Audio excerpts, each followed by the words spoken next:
أعوذ بالله السميع العليم من الشيطان الرجيم بسم الله الرحمن الرحيم والصلاة والسلام على أشرف المرسلين سيدنا محمد وعلى آله وصحبه أجمعين السلام عليكم ورحمة الله وبركاته.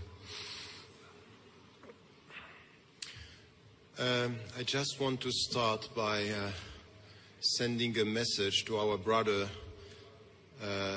Imam Siraj Wahhaj, who was supposed to be with us and he cannot make it because his wife was not well yesterday. So our dua for her and for him, inshaAllah. May Allah protect her and give her health, security, and say Ameen with your heart, because he's a great man. And the great man, as always, as you know, not behind, but with him, a woman, a wife, a family. So may Allah protect them all, inshallah. I got lots of messages while I have been here for the last few days, and even on the on Twitter or on the Facebook official, someone saying this convention is where we listen to talk, but we have no time to interact and to have time with the speakers. And that's true. I understand the frustration, even for us. I think it's good because we feel that you are here. So sorry for that, but you have means, and I repeated this, and I want you to understand that the convention, as it was said, is a time when we come together, we get some strength, but now we have to carry on after that.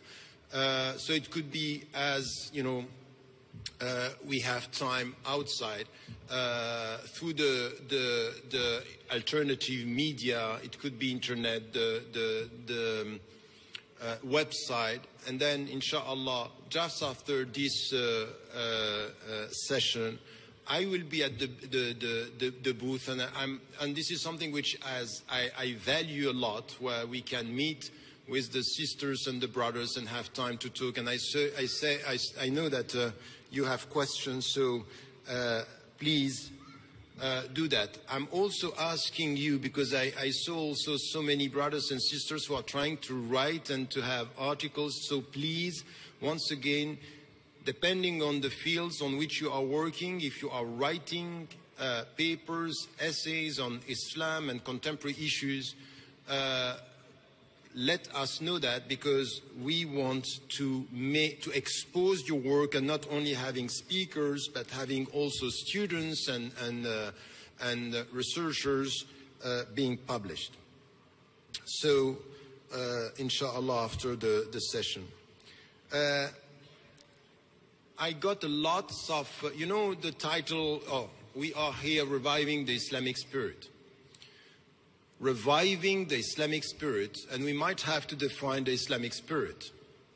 Islamic spirit is about spiritualities, but it's also about respecting ourselves, as it was said right now, but also to be clear on at least to try to get a vision about what are our priorities here, but also in the Muslim majority countries. And many are coming to me and saying, we don't hear anything, and we are hearing about problems in Turkey, problems in Egypt, problems in Bangladesh, problems in Syria, problems in Palestine, and silence. So tomorrow morning, inshallah, at 11 o'clock, we are going to talk about this, and we have to talk about it. This is a moral duty. No. You listen, stop it now, okay? I'm going to be the teacher. You just think about what we are saying. We need to talk about this, at least to have a vision, and at least that silence is not the right answer to what is happening. And to say, you know, I'm not involved in politics, this is also politics. Silence in this time is politics. And no, not only this, when we have some voices that are saying strange things in the Muslim majority countries, hearing scholars saying and supporting dictators, that's fine. At least don't tell us that you don't do politics if you support dictators. This is politics. But in fact, also being able to support some regimes when they are killing innocent people and civilians, I think that as Muslims, we have to be ready for diversity of opinions if and only if. We are not going to be against our principles. No, never. We will accept torture and killing civilians and saying, I have no opinion. I have opinion. Killing civilians, it's no way, not acceptable, and we have to say it. And anyone who is going to tell me, in the name of Islam, I'm supporting this, I say, we might not have the same understanding of Islam, but I'm not going to let you say that in the name of my religion, because I understood from the Prophet ﷺ, help your brother and your sister when they are right and when they are wrong. And when it's wrong, it's to prevent you from doing wrong or saying wrong, because Islam cannot be supporting dictators. That's not possible. So I think that I'm not going to talk about that now, but tomorrow I think we'll have time, and the organizers allocate us and give us time to deal with some of these issues, inshallah. As to today, I'm talking about respect, and once again, you know, in 30 minutes, when we have such a heavy topic, it's very difficult to talk about it. And as I'm always saying, I'm referring to some of the books, and unfortunately many of you students, you have time and you have access to books and you don't read. For example, you know, the whole thing that has to do with, for example, how do we live in this contemporary world as Muslims in Muslim majority countries or in the West. When I wrote the book Western Muslims, and I was talking about the vision, the priorities, I got, after 10 years, people coming with the same questions. It's as if we are not moving, so we have to move now. We have to come with the vision, understanding what are the principles of our message and what are the priorities and in which way we deal with people in this society. We have to move, and to move means that we have to study history, we have to read books, we have to understand the context, we have to understand how we want to deal with our societies, your societies in the United States of America or in Canada here, for the future. So please take time, and take time to understand your religion and understand where you live in this society. Yesterday, I spoke about two words, and I was saying, look, our understanding of Islam should be based on wisdom, al-hikmah, and courage, al-shaja'ah, al-jur'ah, which is what is needed today. We need people who are wise as to their understanding and courageous as to the struggle. Because there are struggles that are coming and we need to be equipped. Now remember, 2 years ago, when I came here, I was saying, and I was repeating every day when I was talking, take a distance. Take a distance means what? Don't be emotional, come back to yourself, try to find in your heart, in your mind, a way to deal with the Islamic principles, an inner peace. Take a distance. Because you are in a society where our jihad is to be attacked, and Islam is targeted. Muslims are targeted. We know this. All the surveys and the statistics are showing that we are attacked in our religion. It's not only about, you know, extremism. All this business about radicalization is just for some a way to touch Islam and to target Islam. So we know this, so we have to take a distance and come to ourselves and be able to say, okay, I have to take time for myself. Last year, I was repeating, take care of yourself, which is, in this society, if you want to face the challenges, you need to take care of yourself, take time, silence, get the deep understanding of Islam. And this year, with this take a distance, take care of yourself, now it's wisdom as to our behavior, courage as to the context. So the whole thing is a vision of what should be a Muslim personality and mindset in our society now.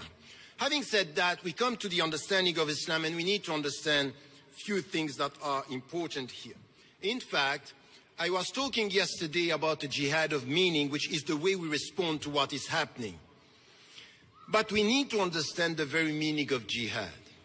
Everywhere around us, many people are talking about jihad as if it's a call towards war, while in fact, Islam And jihad is a call towards peace. In fact, Islam is for us a message of peace.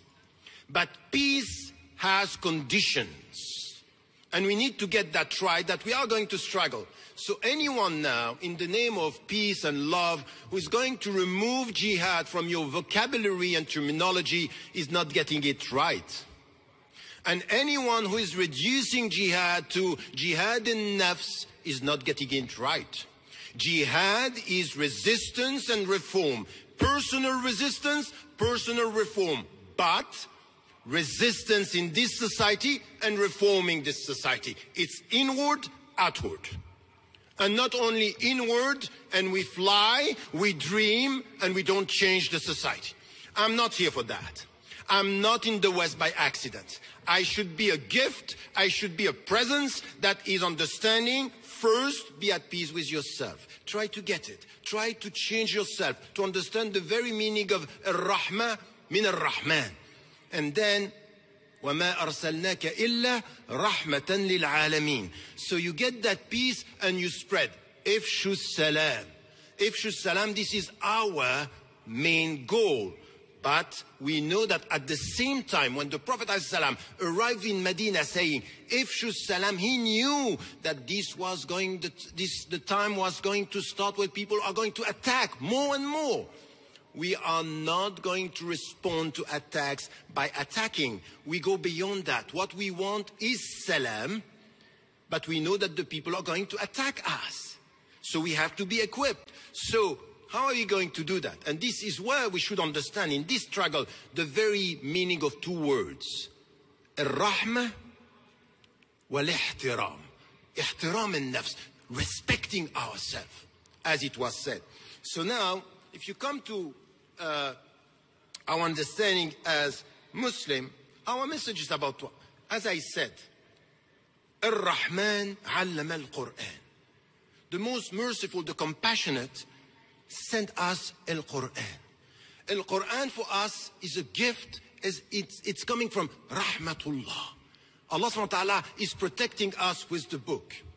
And then the way He's sending messages is out of His rahmah to us. علم القرآن خلق الإنسان.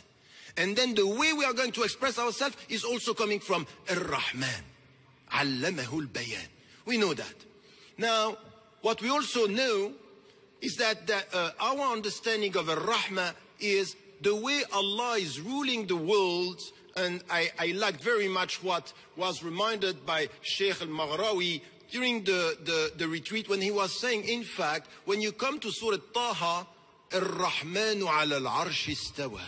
The power, al-Arsh here, the throne, is based on Ar-Rahman, meaning He's ruling the world not out of justice with us, but out of Rahmah. He's a Rahman. He's going to go beyond a calculation of what we do right or wrong, because if He was to calculate this, we will all end up not in paradise. So it's out of Rahmah. All this, it's part of our message. Huwa Ar-Rahman, Huwa Ar-Rahim, Huwa Rabbul Alameen. And then this understanding for us is to get it right. And then He's telling us, وَمَا أَرْسَلْنَاكَ إِلَّا رَحْمَةً لِلْعَالَمِينَ. Meaning, your message out of my rahmah for you should be a rahmah for the people around you. A blessing, a gift. So we are understanding our presence with this. But as I was saying, we need to come with the very deep understanding of the conditions. How are we going to be like this? How are you going to follow in the footsteps of the Prophet ﷺ? And this is why everything that we find in Islam, and this is why us, living in the West, we have a problem. We don't know how to communicate. We don't know how to communicate. Allamahul bayan means come to your principles, come to your heart. And you know that the knowledge of Allah is between you and your heart. We need to find the right words, the right way to translate the meaning of Islam to people, because this is a universal message. And if the people don't get it, it's not because they are all kuffar, it might be because we don't know how to express the message.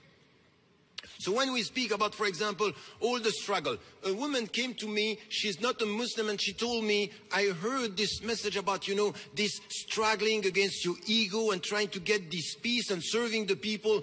Wow, I didn't know that it was so deep in Islam. Why didn't she know?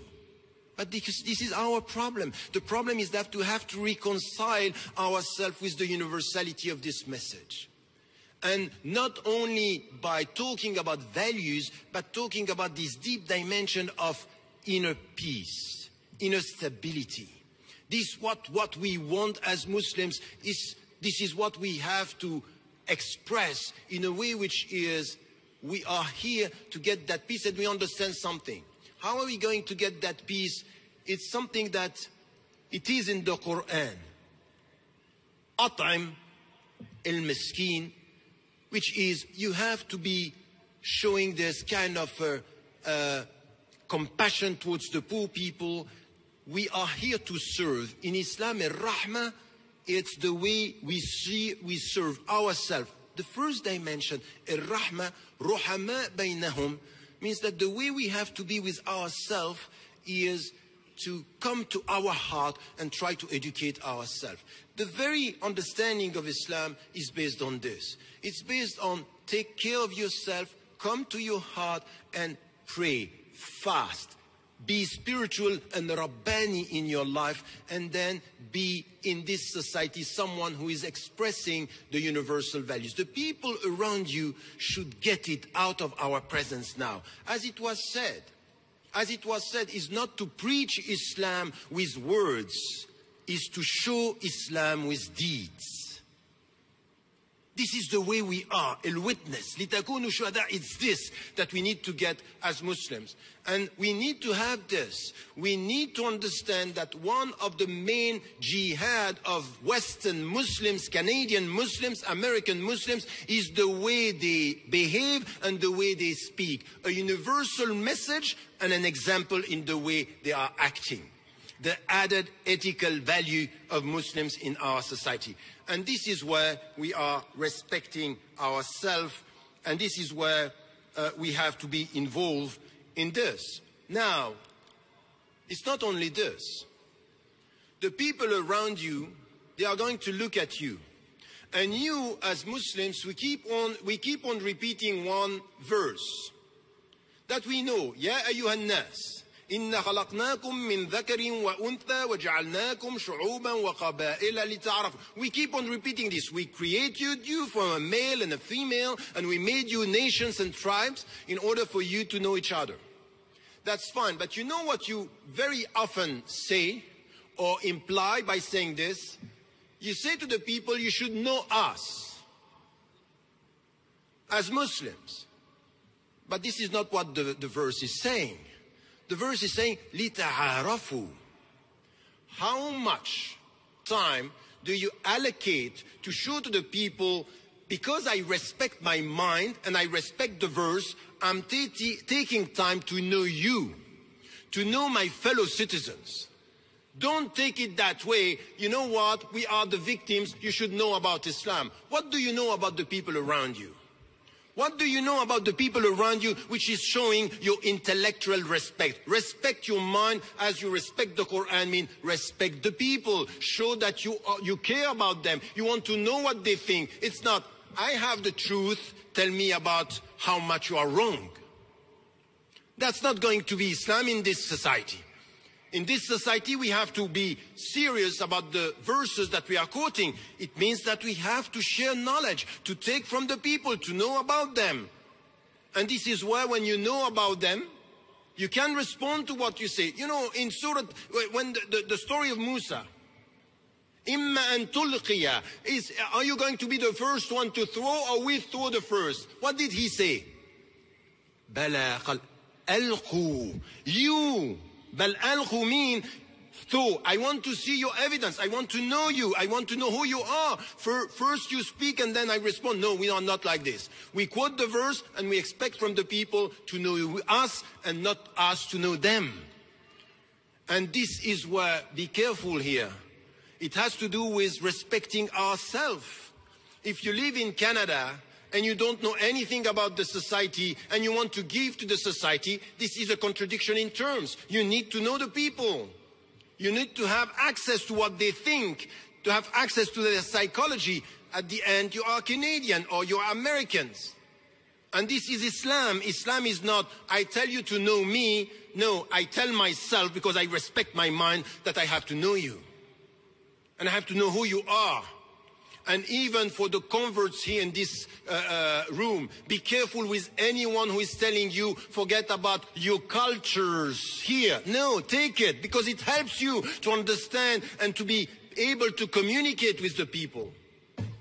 So I think that this is something which is important in our understanding of Islam, and this is also something that we have to express. Now, it means also that Allah subhanahu wa ta'ala is telling us, out of these principles, that we need to be open to cultures, that we need to be open to ways of communication, and to be able also to share with our fellow citizens anything which has to do with our understanding of freedom, our understanding of culture, our understanding of imagination, our understanding of taste, our understanding of feelings. There is nothing wrong with Islam in this. Exactly the opposite. The same principles and openness towards the society. This is part of our understanding. Yesterday, John Esposito was saying that we keep on repeating, you know, you have to be good with your neighbor. لا يؤمن أحدكم حتى يحب لجاره ما يحبه لنفسه. You're not going to complete your faith if you don't like for your neighbor what you like for yourself. Now your neighbor, by the way, it's the neighbor who is a non-Muslim, people of other faiths. And it could be also that your neighbor now is on your TV set in the living room, that you know what is happening. And you have to have this global understanding that you want for them what you want for yourself. So we need now to understand the universality of Islam, but we should not repeat it verbally. We should feel it physically, heartily, within our heart and within our being here in this society. And this is why all the messengers, when even they were rejected, they were able to say, Ya qawmi, you are my people. You are my people, I means I care. I want to know who you are. I want to do something with you. So this is respecting my brother in humanity. And this is not new. In 14th century, you have something that came much later in the West, which is al-ukhuwa al-insaniyya. Ya ayyuhan nas, one humanity. And you are my brother and my sister in humanity. So I care about you. Even, and so much, that in the fiqh, I'm not going to judge you as a being, even though I judge and I can judge your actions.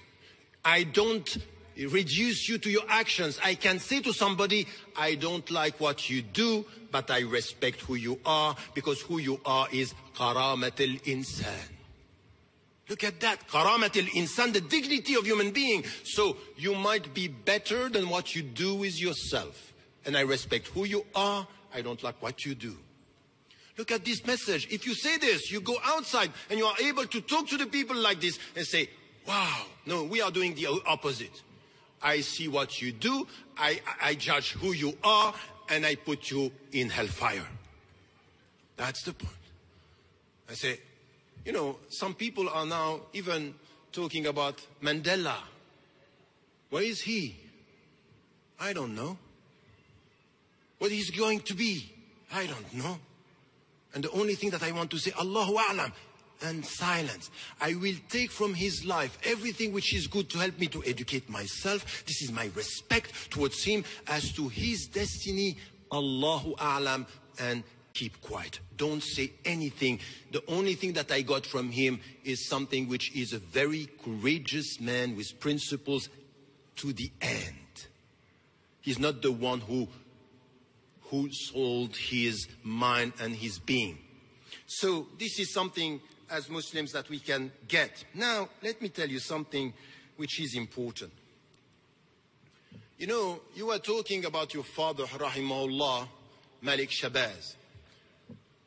And Malik Shabazz, at the beginning, for years, he was thinking about or translating because he was misled and he acknowledged this. The universal message of Islam into the community of the black superior people. And he went and experienced and he changed. But it's not only the way he looked at the world that changed. There is something which is deeper than that. And you get this when you come to the verses of the Quran and say, okay, look, we are here in Canada and we read the verse telling us, وَمِنْ حَيْثُ خَرَجْتَ فَوَلِّ وَجْهَكَ شَطْرَ الْمَسْجِدِ الْحَرَامِ وَحَيْثُ مَا كُنْتُمْ فَوَلُّوا وُجُوهَكُمْ شَطْرَهُ لِئَلَّا يَكُونَ عَلَيْكُمْ Sorry, I have it here. I don't want to make a mistake. لِئَلَّا يَكُونَ لِلنَّاسِ عَلَيْكُمْ حُجَّةٌ إِلَّا الَّذِينَ ظَلَمُوا مِنْهُمْ فَلَا تَخْشَوْهُمْ وَاخْشَوْنِي وَلِأُتِمَّ نِعْمَتِي عَلَيْكُمْ. Look at this verse. The verse, it's a very important one. It says, from wherever you are, face al-Qibla, mean the Masjid al-Haram. حَيْثُ مَا كُنْتُمْ فَوَلُّوا وُجُوهَكُمْ شَطْرًا. Wherever you are, do the same. So you follow the Prophet ﷺ. The Qibla is, I'm facing al-Qibla, mean I'm turning my face and I'm turning my heart. لِأَلَّا يَكُونَ حُجَّةٌ عَلَيْكُمْ. I don't get that point, sorry. لِأَلَّا يَكُونَ لِلنَّاسِ عَلَيْكُمْ حُجَّةٌ. So the point here is, for the people not having evidence against you, إِلَّا الَّذِينَ ظَلَمُوا. You are going to face people who are going to be unjust. And then, وَلِأُتِمَّ نِعْمَتِي. Allah subhanahu wa ta'ala, I am going to complete my my gift. I'm going to complete my favor. You have another verse.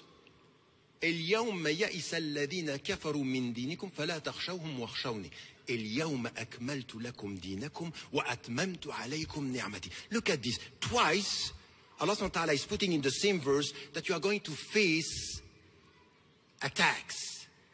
You are going to face people who are going to attack you. And they are not going to be happy with what you have. And Allah subhanahu wa ta'ala is saying in the same verse, أتممت. I perfect the favors. As if when you got Islam as a favor and rahmah, be careful, you are going to find people, الَّذِينَ ظَلَمُوا مِنْهُمْ, and the people, يَئِسَ الَّذِينَ كَفَرُوا مِنْ دِينِكُمْ, the people who are going to be against us. So the perfection, the complete message at the end in Surah Al-Ma'idah is telling us, Muslims, be ready. You are going with a message of peace and rahmah. You have to share these values with people and you have to show them.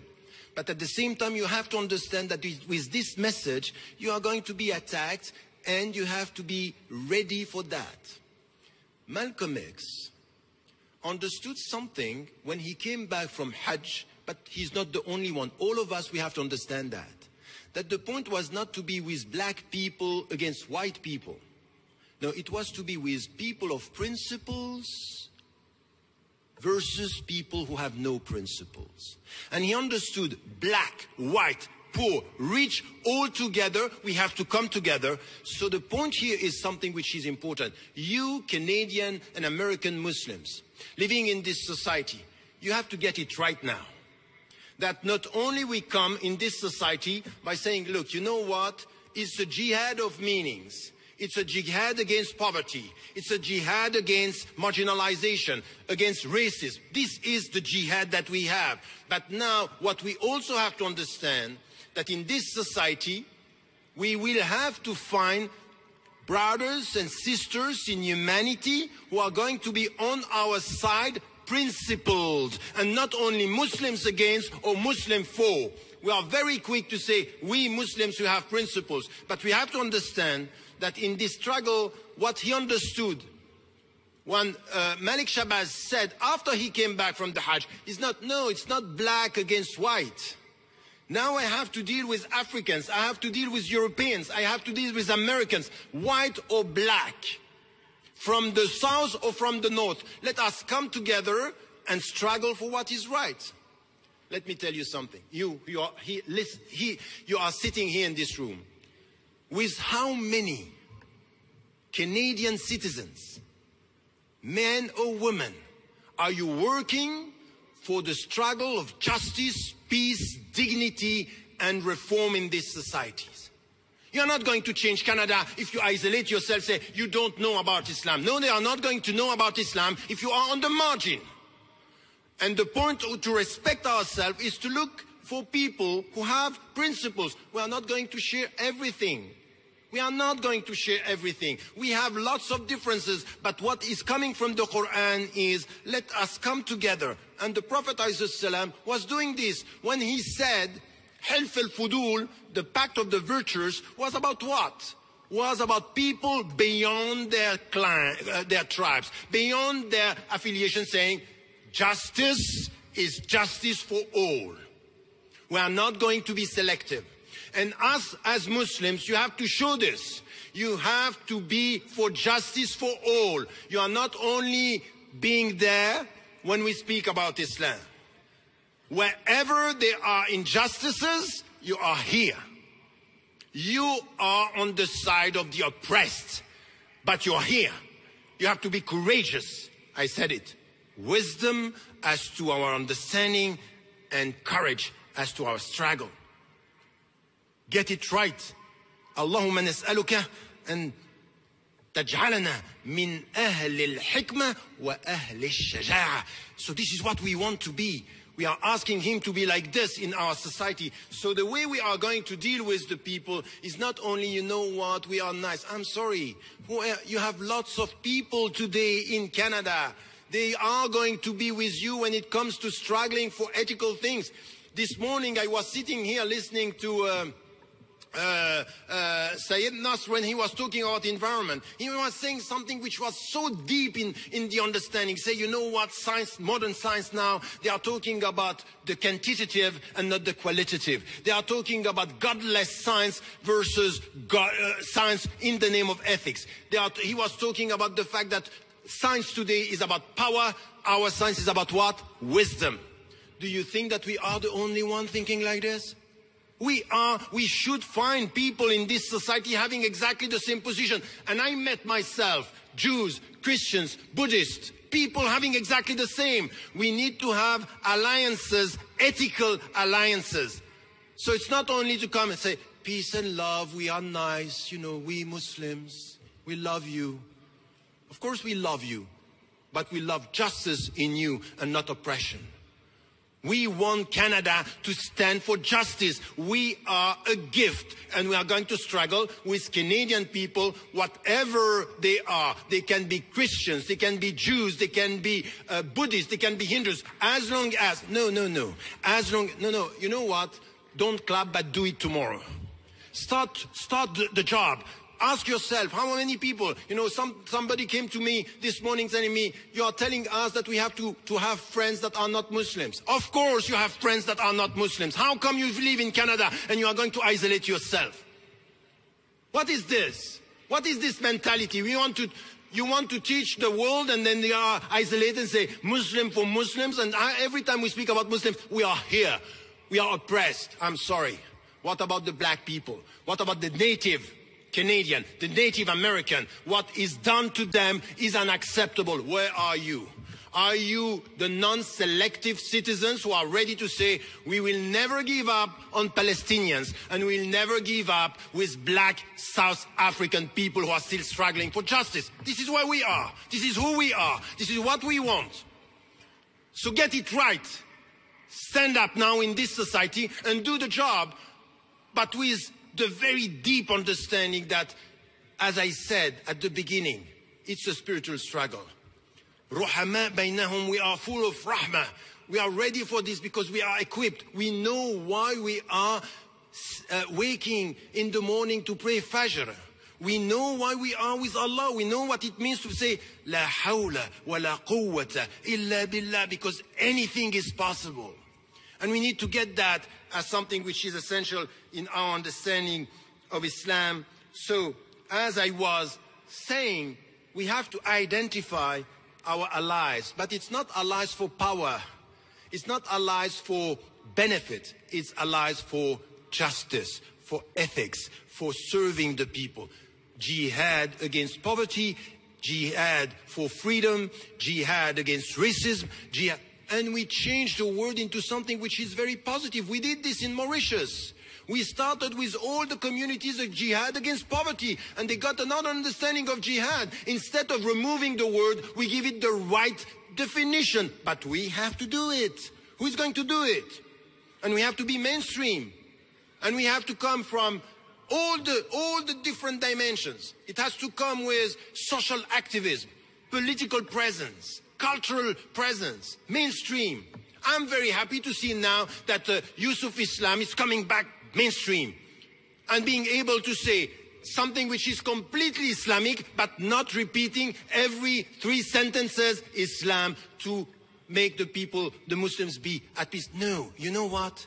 We can have a very powerful Islamic message without always having Islamic in the title or in the text or in the lyrics.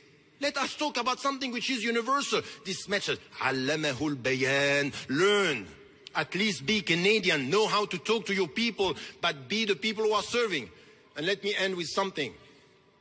Because, yes, I know. Okay. Let me tell you something. You know, the Prophet ﷺ told us shoulder against shoulder in the mosque. Why? Because the shaitan shaghal, he can enter and be between us. So we need within the community to identify a shaitan among us. And sometimes you look at people who are not Muslims, people of other faith, and you can see signs of Allah's presence with them. So sometimes we have to be very cautious with a shaitan among us and Allah with them. That Allah is showing His rahmah sometimes with people. You know why I'm saying this? Because I'm very sad. And someone came to me and said, you know, Tariq, we feel that you're upset. I am. I'm upset because I don't like the silence of brothers and sisters facing injustices and seeing what is happening in the world and say, okay, you know what? We are good Canadians and we don't want to speak out. I'm upset with some brothers and sisters coming here and telling us to keep quiet on issues, saying we don't do politics. In fact, by their silence, they are doing politics. I'm upset because what I see is that too many Muslims today are scared, while I see people who are not Muslims who are much more courageous than us. I have seen people who have they are not saying La ilaha illallah, but when they see what is happening in Egypt or in Syria or in Yemen or in Palestine, they speak out. I saw, when I was banned from this country, someone who is an atheist coming from a Jewish background, Noam Chomsky, who was one of the first to sign the petition against the government to let me in. But I saw some Muslim organizations disappearing. Great courage. Great courage. So we have to learn, please. We have to be humble, to work with humility. Find some brothers and sisters in humanity who are courageous, and be careful not to confuse all the Muslims with courage, because we have some Muslims who are not courageous at all. They are ready to sell their religion in the name of position, power, and money. So I'm not going to blame them, but I'm not going to rely on them. Atawakkalu ala Allah. Atawakkalu ala Allah means I need to find the people who are going to work with me. And if now Muslims are ready in Canada to be silent about injustices around the world, I can tell you it's very worrying. If you, with all the freedom you have, you are not able to come with a vision of what we have to do in Canada, in the States, to support our brothers and sisters in humanity around the world, Muslims or people of other faiths, if you are not able to be the people who are calling for justice and to be the voice of the voiceless, I'm very worried about us. It means that we are losing faith. It means that we are not confident. If you are confident, you are wise and courageous. اللهم اجعلنا من أهل الحكمة والشجاعة. اللهم آمين والسلام عليكم ورحمة الله وبركاته. So to the booth, inshallah.